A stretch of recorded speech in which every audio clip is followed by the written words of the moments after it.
नमस्कार दोस्तों, आज बात करेंगे बीएड सेकेंड पेपर से विभिन्न अवस्थाओं में व्यक्तित्व का विकास किस प्रकार से होता है। डॉक्टर अर्नस्ट जॉन ने मनुष्य के जीवन के 4 भागों में विभाजित किया। यह है शैशवावस्था, बाल्यावस्था, किशोरावस्था, प्रौढ़ावस्था। इन 4 अवस्थाओं में कुछ विशेषताएं होती है। एक अवस्था की विशेषताएं दूसरी अवस्था की विशेषताओं से भिन्न होती है। शैशवावस्था और किशोरावस्था में समानता पाई जाती है। उनके अनुसार बालक का विकास काम प्रवृत्ति के साथ साथ होता है। शैशवावस्था यह जन्म से 5 या 6 वर्ष की आयु तक की है। शैशवावस्था में बालक अबोध होता है। उनमें सोचने समझने की शक्ति नहीं होती है। बालक का व्यवहार उसकी मूल प्रवृत्तियों के अनुसार निर्धारित होता है। वह चाहता है कि उसकी आवश्यकताओं की पूर्ति तुरंत हो। बालक अपनी आवश्यकताओं की पूर्ति के लिए माता पिता पर आश्रित रहता है। वह अपनी माता पर एकाधिकार चाहता है। बाल्यावस्था में मस्तिष्क का विकास तीव्र गति से होता है। बालक में सीखने की प्रवृत्ति होती है। गैसिल के अनुसार से देखें तो बालक प्रथम 6 वर्षों के बाद के 12 वर्षों से अधिक सीख लेता है। इस अवस्था में मानसिक क्रियाएं तीव्र गति से क्रियाशील होती है। बालक अपनी माता की पहचानता है और फिर परिवार के अन्य सदस्यों को भी पहचानने लगता है। इस अवस्था में प्रमुख संवेग भय, क्रोध, घृणा और आश्चर्य। इस अवस्था में बालक में जिज्ञासा प्रधान होती है। या प्रत्येक बात को वह जानने के लिए उत्सुक रहता है। बालक अपनी माँ की ओर और बालिका अपने पिता की ओर आकर्षित होता है।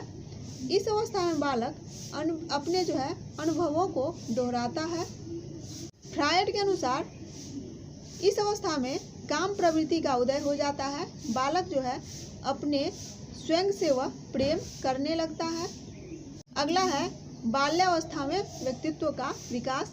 यह अवस्था 6 से 11 या 12 वर्ष की आयु तक का होता है। इस अवस्था में शारीरिक वृद्धि तीव्र गति से होती है। शरीर सुडौल होने लगता है। 5 से 7 वर्ष तक बालक की लंबाई बढ़ती है।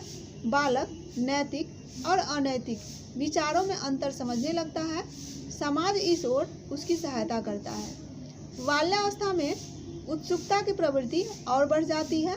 वह किसी तथ्य के विषय में क्यों जानने के लिए उत्सुक रहता है।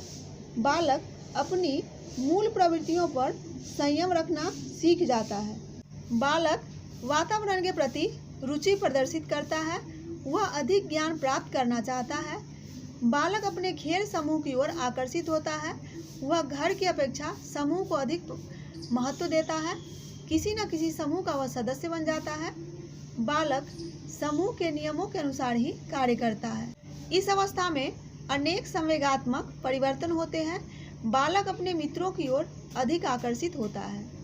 बालक स्वतंत्र रूप से कार्य करना पसंद करता है। वह अपने कार्य में किसी को हस्तक्षेप नहीं चाहता है। बाल्यावस्था में बालक की कल्पना शक्ति विकसित होने लगती है। उसके खेल निर्माण शक्ति से संबंधित होते हैं। बालिकाएं गृह कार्य में अपनी माता की सहायता करना पसंद करती है। अगला है किशोरावस्था में व्यक्तित्व का विकास। यह अवस्था 12 से 18 या 19 वर्ष तक का होता है।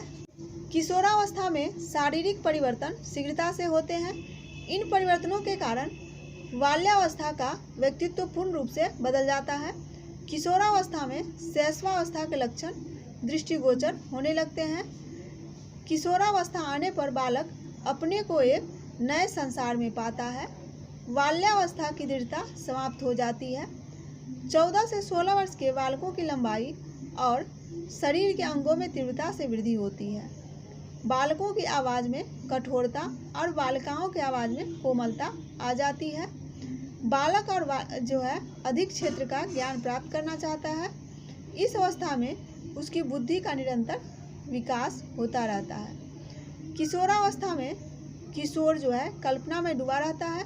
उसके स्वभाव में निरंतर परिवर्तन होता है। बालक में उत्तरदायित्व की भावना आ जाती है। वह अपना अपमान को सहन नहीं कर सकता।